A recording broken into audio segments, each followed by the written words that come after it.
Hey guys, how's it going? Forged Awesome here. Now, I'm playing the Stanley Parable. Actually, I have to set something right now. What's going on is basically, I'm going to put low quality actually. It cuts out every now and then. But this is the Stanley Parable, and what's going to happen is I'm going to walk through this office, and every time I walk through the office, there's going to be a completely different ending. I know that sounds weird right now. I'm about to play through the first ending for you guys. Now, I played for it for myself just to test the game out to see if it was worth it, and it is definitely worth it. So, I'm going to have to narrate the whole game for you. I know that's kind of sucky for you guys, but usually there's a narrator, and I just can't do it right now because there's a lot of background audio going on and it's a long story.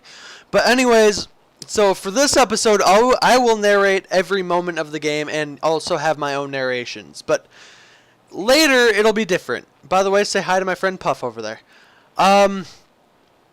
Without getting too much into it and spoiling anything, here we go. Welcome to the Stanley Parable.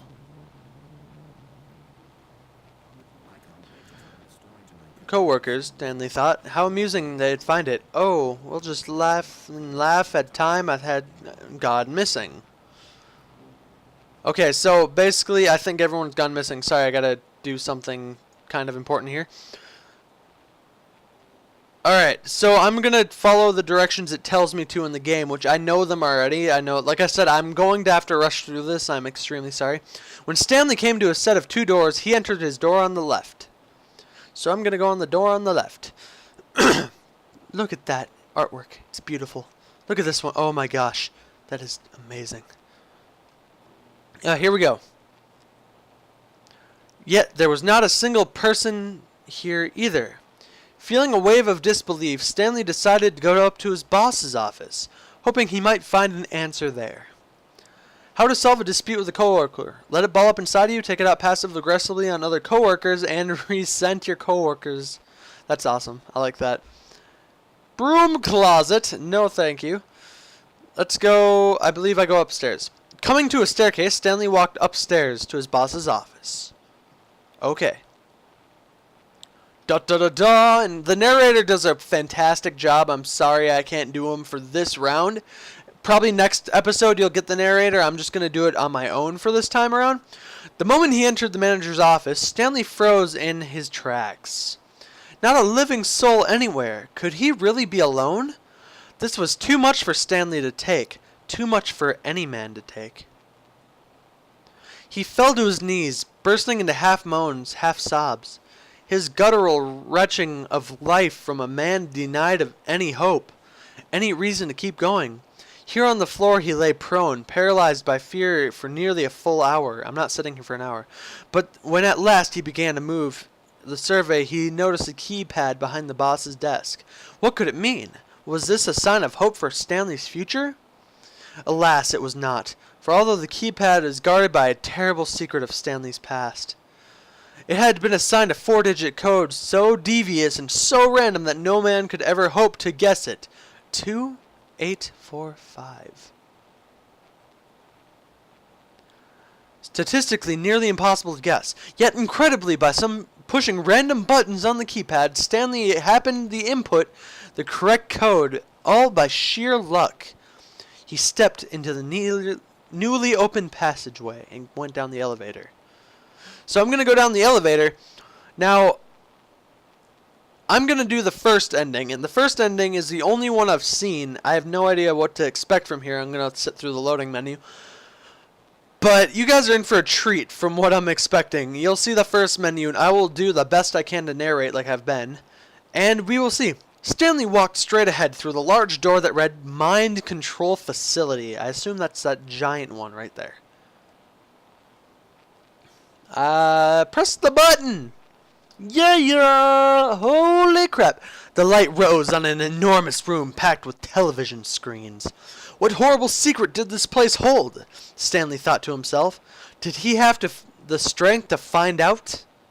Of course he did. What do you think I am, a wuss? That door is open, I found out. Okay. Whoa, buddy!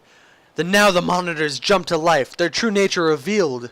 Each bore a number of an employee in the building, Stanley's co-workers.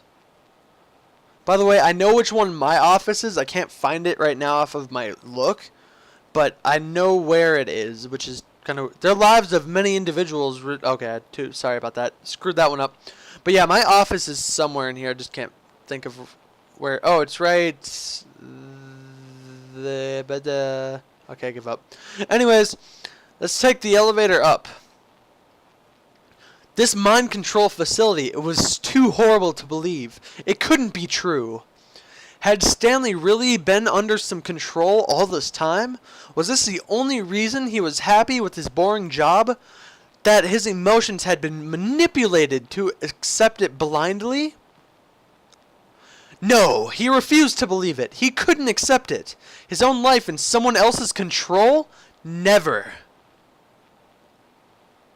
It was unthinkable, wasn't it? Was it even possible? Had he truly spent his entire life utterly blind to the world? But here was the proof. The heart of the operation, controlled with labeled with emotions, happy or sad or content. Walking, eating, working, all of it mentioned and commanded from this very place. And as the cold reality of the past began to sink in, Stanley decided that the machinery would never again exert its terrible power over another human life. For he would dismantle the controls once and for all. Mind control idle, awaiting input. I will input off. We have defeated the machine. Alright, one sec.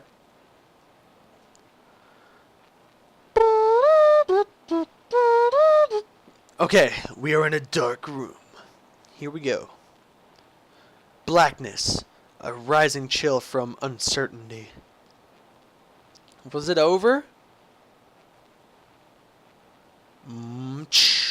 Yes, he had won. He had defeated the machine, unshackled himself from someone else's command. Freedom was mere moments away. I'm looking... There's this really cool thing. Yeah, see the light comes in? And yet, even as immense door slowly opened, Stanley reflected on how many puzzles still lay unsolved. Where had his co-workers gone? How had he been freed from the machinery's grasp? What other mysteries did the strange building hold? But as the sunlight streamed into the chamber, he realized none of it mattered to him.